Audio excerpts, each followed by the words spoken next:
रियासी, कठुआ, सांभा ये वो इलाके हैं जहां 4 बार आतंकी हमले बीते 5 दिनों के अंदर सामने आ चुके हैं। जब प्रधानमंत्री के तौर पर नरेंद्र मोदी शपथ ले रहे थे, तब भारतीय संविधान की शपथ से पहले ही यानी 6:15 बजे के आसपास पहला हमला हुआ और लगातार हमलों का अंजाम दिया गया, चाहे वो वैष्णो देवी की तीर्थयात्रियों की बस के ऊपर रियासी पे हमला हो या फिर सीआरपीएफ और आरआर यानी राष्ट्रीय राइफल्स को निशाना बनाने की कोशिश। इसके बाद गुरुवार को प्रधानमंत्री नरेंद्र मोदी ने बैठक ली और अब कल यानी रविवार को एक अहम बैठक गृह मंत्री अमित शाह की अध्यक्षता में होने जा रही है, जिसमें जो सूत्र बता रहे हैं एनआईए, आईबी, रॉ के वरिष्ठ अधिकारी इंटेलिजेंस के तौर पर तो मौजूद रहेंगे ही, लेकिन लेफ्टिनेंट गवर्नर के रूप में मनोज सिन्हा होंगे, राष्ट्रीय सुरक्षा सलाहकार अजीत डोवाल होंगे, भारतीय सेना और सशस्त्र बल यानी सीआरपीएफ और बीएसएफ के भी उच्च अधिकारी मौजूद रहेंगे।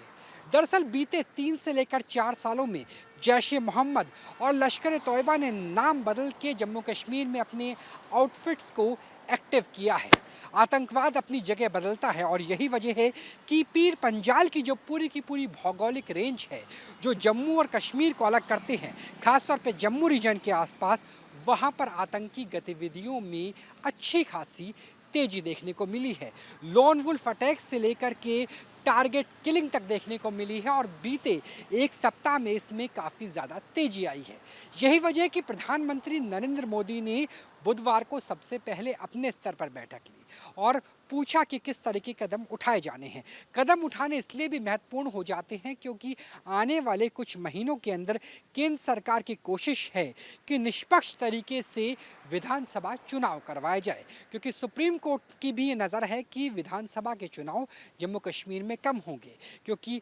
जम्मू कश्मीर यूटी है, यूनियन टेरिटरी है, लेकिन वो यूनियन टेरिटरी दिल्ली के तर्ज पर बना है। दिल्ली में जिस तरीके से अरविंद केजरीवाल मुख्यमंत्री है, दिल्ली के विधानसभा है, उसी तरीके से जम्मू कश्मीर में विधानसभा भी बनेगी, मुख्यमंत्री भी होंगे, लेकिन साथ में संघ शासित राज्य भी होगा। एक वजह यह भी है कि आतंकियों को इस बात का अनुभव हुआ कि जब विधानसभा चुनाव से पहले लोकसभा चुनाव हुए, आम चुनाव हुए, तो जहां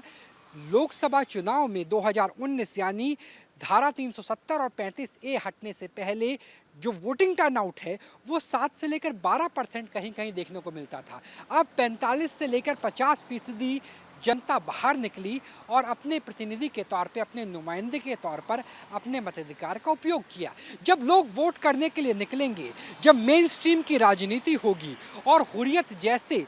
नॉन स्टेट एक्टर्स को और उनके साथ जो समर्थन है लश्कर तोयबा, जैश-ए-मोहम्मद का, उन्हें दरकिनार करके जनता अपने तौर पर फैसला लेने की कोशिश करेंगे, तो निश्चित तौर से ये नापाक पड़ोसी पाकिस्तान को रास नहीं आएगा। पाकिस्तान जिसकी आर्थिक हालत पहले से ही खराब चल रही है, पाकिस्तान जो चाइना के साथ सीपैक को लेकर के मझधार में है, क्योंकि चीन ने मना कर दिया है कि हम सीपैक में बहुत ज़्यादा निवेश करेंगे नहीं। पाकिस्तान जिसके पूर्व प्रधानमंत्री का कहना है, इमरान खान का कहना है कि चुनाव सीखने हैं, मतदान कैसे होता है, लोकसभा चुनाव कैसे होते हैं, जमहूरियत कैसी होती है, तो हिंदुस्तान सीखना चाहिए। यही वजह है कि पाकिस्तान का मॉडस ऑपरेंडी है कि भारत के जम्मू कश्मीर में स्थिति को पहले की तरह खराब करने की कोशिश की जाए और खासतौर पर विधानसभा चुनाव से पहले डर का माहौल बनाया जाए। लेकिन भारत सरकार की तरफ से गृह मंत्री अमित शाह, एनएसजी, एनएसए की बात करें अजीत डोवाल और लेफ्टिनेंट गवर्नर के स्तर पर सीएपीएफ यानी केंद्रीय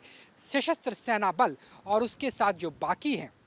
सेना है, उन्होंने इस बात का मंथन कर लिया है कि इंटेलिजेंस इनपुट के आधार पर उन सभी नैरो पॉइंट्स को ब्लॉक किया जाएगा जहां से घुसपैठ की कोशिश की जाती है। कोशिश इस बात की भी होगी कि अब जम्मू कश्मीर में स्थायित्व और विकास के साथ जो निवेश हो रहा है वो वापस से सुनिश्चित किया जा सके और आतंक का सर कलम किया जाए। और यही कोशिश कल होने वाली यानी रविवार को होने वाली बैठक में भी अमित शाह की अध्यक्षता में नजर आएगी। कैमरा सहयोगी संजय शर्मा के साथ राहुल डबास, न्यूज़ नेशन, दिल्ली।